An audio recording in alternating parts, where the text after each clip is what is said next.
Hello guys, good morning. M3 के इस video में आज हम लोग डिस्कस करेंगे एक बहुत ही important topic, partial fraction method. आज हम लोग सीखेंगे कि पार्शियल फ्रैक्शन मेथड का यूज़ क्यों करते हैं और लैप्लास इनवर्स के टॉपिक्स में इसकी ज़रूरत क्यों पड़ी।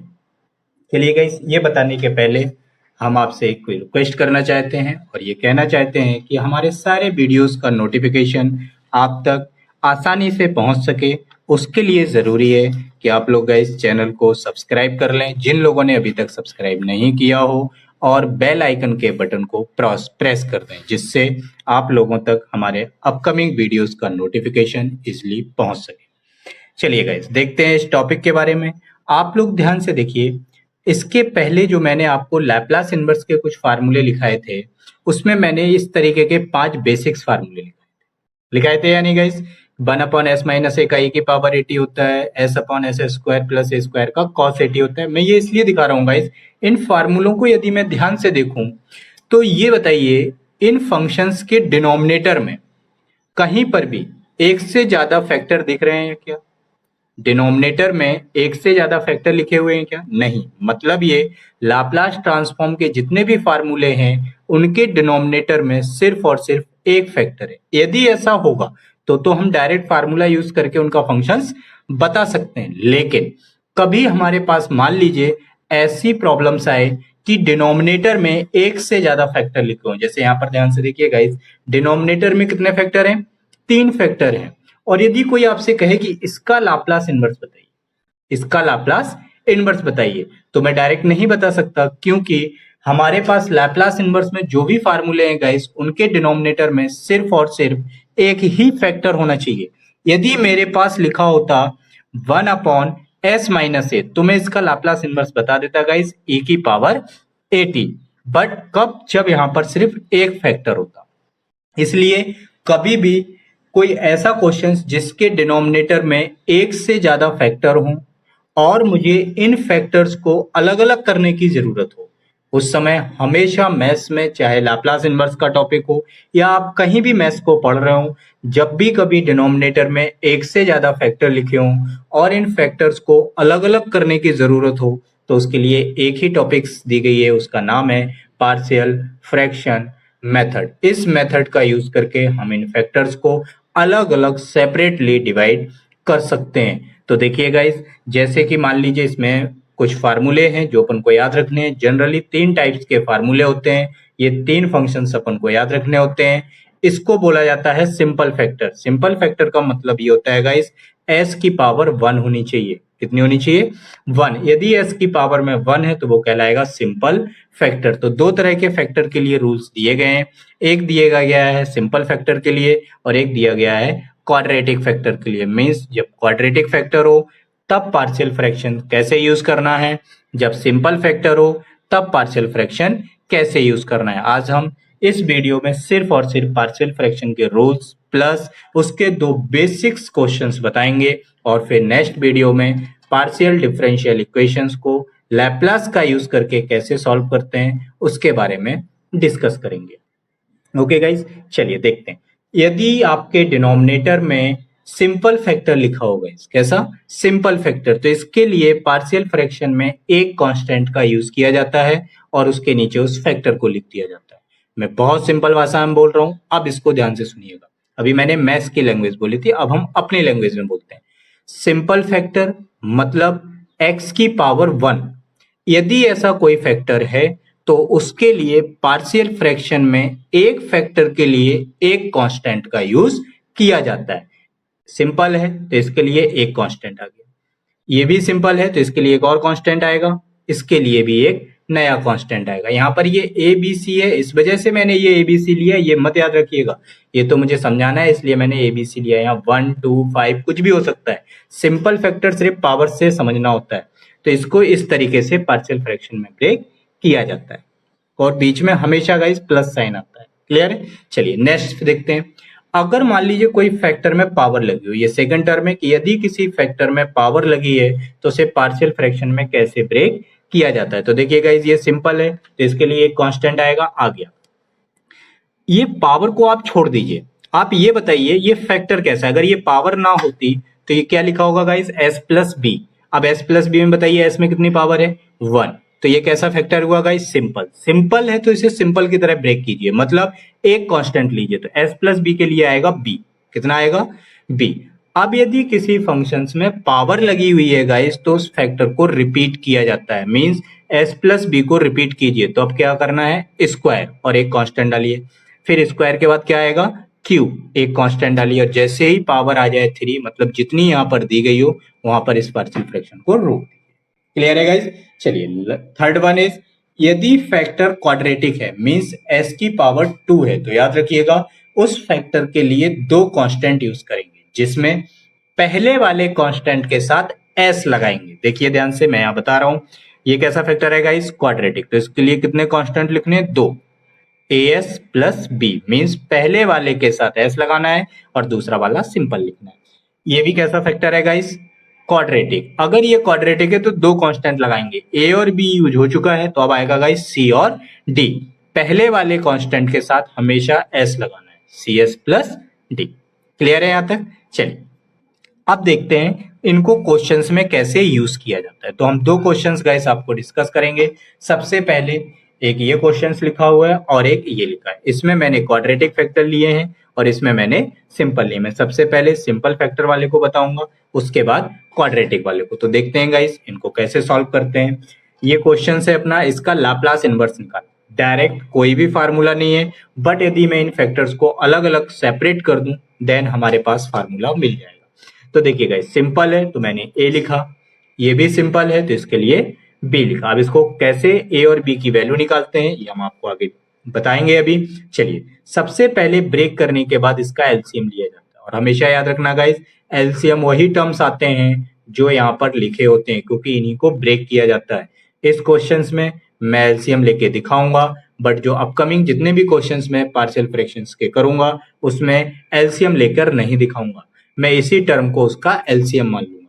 तो देखिए गाइस यहाँ पर एलसीएम लिया तो ये आया, ए के साथ एस प्लस 3 का मल्टीप्लाई होगा और बी के साथ एस माइनस 2 का मल्टीप्लाई होगा, और ये टर्म हमेशा इनसे क्या हो जाएंगे, कैंसिल आउट हो जाएंगे। तो याद रखिएगा इन्हीं को ऐसे किया जाता है, और जब एलसीएम लेंगे तो फर्दर वही टर्म मिलेंगे और वो आपस में फाइनली कैंसिल आउट हो जाते हैं। तो बचेगा कितना guys, s a s plus 3 b s minus 2। अब देखिए गाइस अपन को चाहिए था ए और बी की वैल्यू, किसकी वैल्यू चाहिए थी, ए और बी की वैल्यू। तो याद रखिएगा गाइस यदि सिंपल फैक्टर है तो जितने भी सिंपल फैक्टर क्वेश्चंस में दिए गए हैं उतने कांस्टेंट की वैल्यू डायरेक्ट निकाली जा सकती है। मैं फिर से रिपीट कर रहा हूं, ये बहुत इंपॉर्टेंट टर्म बोल रहा हूं। यदि किसी फंक्शंस या क्वेश्चंस में जितने भी सिंपल फैक्टर हैं, जैसे यहां पर कितने सिंपल फैक्टर हैं, दो, एक ये और एक ये, मतलब इस क्वेश्चन में हम लोग दो कांस्टेंट की वैल्यू डायरेक्ट निकाल सकते हैं। अब अपने पास कितने कांस्टेंट हैं, सिर्फ दो ही कांस्टेंट हैं, कितने, ए है और बी है, और हमारे पास दो सिंपल फैक्टर है, मतलब इसमें हम डायरेक्ट वैल्यू निकाल सकते हैं। कैसे, वो सीखते हैं। हर एक सिंपल फैक्टर को जीरो के बराबर पुट किया जाता है। कांस्टेंट की वैल्यू निकालने का प्रोसेस होता है। ये क्यों करते हैं, कैसे करते हैं, ये क्वेश्चन नहीं होता। हमें इनकी वैल्यू चाहिए, इनके लिए कैलकुलेशन का प्रोसेस दिया गया है। तो उसका एक सिंपल सा प्रोसेस ये है कि यदि सिंपल फैक्टर है तो आप उसे जीरो के बराबर पुट करके कैलकुलेट कर सकते हैं। तो मैंने एस माइनस 2 को जीरो लिखा, तो एस बराबर आएगा 2, रखिए यहाँ से आएगा 2, 2 प्लस 3 ये जीरो हो जाएगा, 2 माइनस 2, तो यहाँ से आएगा 2 प्लस 3 5, 5 से डिवाइड हो जाएगा तो आ जाएगा 2/5, आ गया ए की वैल्यू। इसी प्रकार दूसरा सिंपल फैक्टर क्या है, s प्लस 3, इसको भी जीरो रखिए, s प्लस 3 बराबर जीरो, तो s बराबर -3 रखिए, यहाँ पर -3 ये जीरो हो जाएगा, -3 प्लस 3, और यहाँ -3 -2 तो ये आएगा गाइस -5, माइनस माइनस क्या बन जाएगा गाइस, प्लस, तो ये आएगा प्लस 3/5।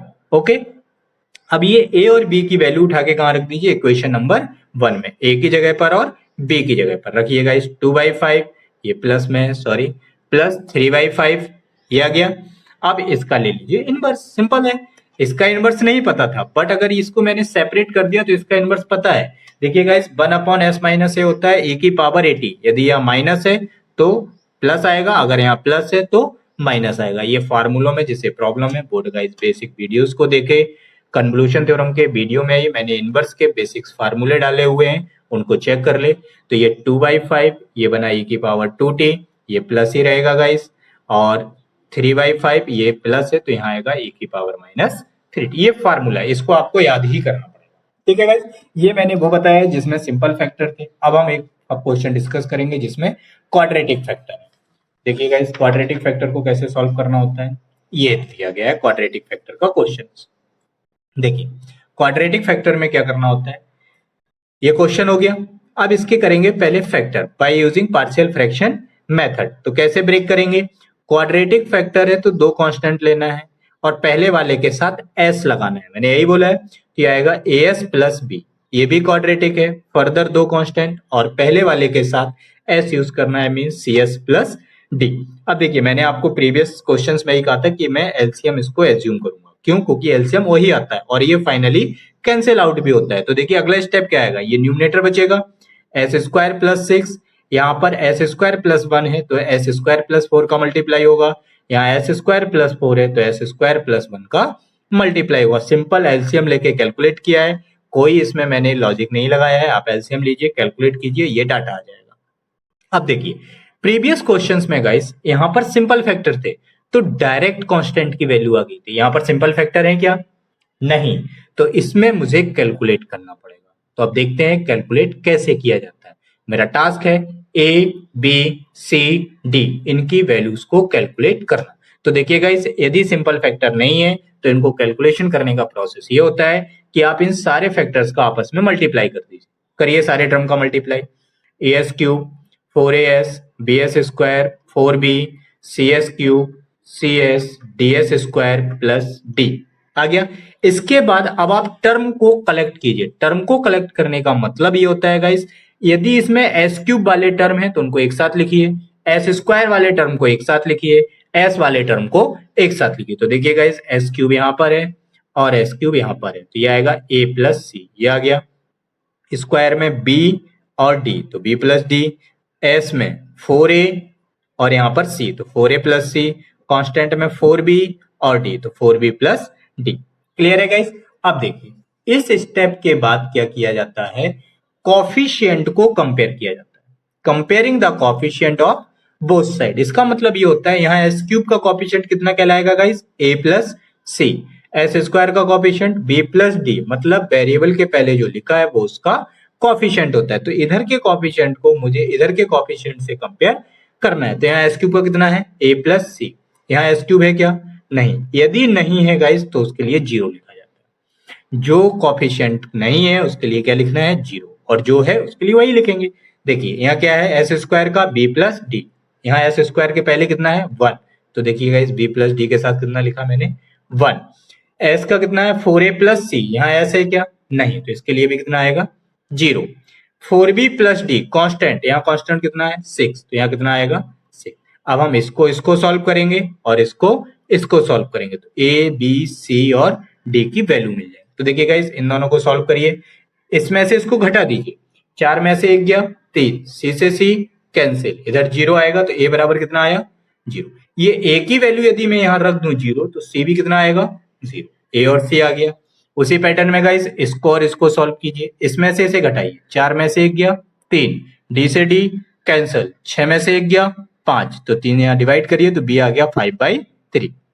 b की वैल्यू गाइस यहाँ रख दीजिएगा और इधर ले जाइएगा, कैलकुलेट कीजिएगा, d आ जाएगा -2/3। कर सकते हैं आप लोग, इतना सिंपल है, इक्वेशन से 5/3 यहाँ रख दीजिए तो ये आएगा 5/3 प्लस d बराबर 1, तो d बराबर कितना आएगा 1 माइनस ये 5/3 इधर जाएगा तो -5/3, कैलकुलेट होकर आएगा -2/3। अब ये a b c d ये जितनी भी वैल्यूज हैं इनको गाइस कहाँ रख दूंगा मैं, यहाँ पर a की जगह, b की जगह, c की जगह और d की जगह। आप लोग रिप्लेस कीजिए, मैं यहाँ दिखाता हूँ क्या आएगा रिजल्ट। जैसे ही मैंने इस फंक्शंस में a b c d की वैल्यू रखी तो इतना रिजल्ट आएगा। ठीक है, अब मैंने 5/3 को अलग किया, -2/3 को अलग किया और इसका ले लिया इनवर्स। तो देखिए 1/s² प्लस 1, यदि ऊपर कांस्टेंट है और नीचे क्वाड्रेटिक फैक्टर है तो ये हमेशा साइन का बनेगा, यदि ऊपर s है और नीचे क्वाड्रेटिक है तो ये हमेशा कॉस का बनेगा। तो 1 है तो साइन आ गया, a/s² प्लस a² तो ये साइन 2t आ गया, जो यहाँ लिखा होता है वही यहाँ पर आता है। ये फार्मूले हैं गाइज, ये आपको याद ही करने पड़ेंगे, इसको मैं बार बार डिस्कस नहीं कर सकता। ठीक है, बाकी जो प्रोसेस था वो मैंने पूरा क्लियर किया है, बट ये फार्मूले इनको याद कर लेना, ये अपना फाइनल आंसर आ गया। क्लियर है गाइज, बहुत सिंपल था। ये टॉपिक अपन को इसलिए पढ़नी पड़ती है गाइज इनवर्स लाप्लास के अंदर, बिकॉज इसकी सबसे इंपॉर्टेंट टॉपिक है एक solution of differential equations by using Laplace transform. तो कोई भी डिफरेंशियल इक्वेशंस को यदि मुझे सॉल्व करना है तो डिफरेंशियल इक्वेशंस के हर क्वेश्चंस में पार्शियल फ्रैक्शन मेथड आएगा ही आएगा। तो वहां पर डिस्कस करने से अच्छा था कि मैंने इसका एक इंडिविजुअल वीडियो बनाया, ताकि जब मैं उस टॉपिक को डिस्कस करूं डिफरेंशियल इक्वेशंस की, तो वहां पर जब मैं पार्शियल फ्रैक्शन की जरूरत हो तो मैं वहां डायरेक्ट इंप्लीमेंट कर सकूं। इसलिए आज के इस वीडियो में गाइज मैंने पार्शियल फ्रैक्शन मेथड का टॉपिक डिस्कस किया है। क्लियर है गाइज, नेक्स्ट वीडियो इसका जो होगा वो होगा या तो इनवर्स लाप्लास के कुछ बेसिक्स क्वेश्चंस का या फिर सॉल्यूशन ऑफ डिफरेंशियल इक्वेशंस का। तो उसका नोटिफिकेशन आप तक इजीली पहुंच जाएगा गाइज। उसके लिए जरूरी है कि आप चैनल को सब्सक्राइब करें एंड बेल आइकन के बटन को प्रेस करें। Thank you.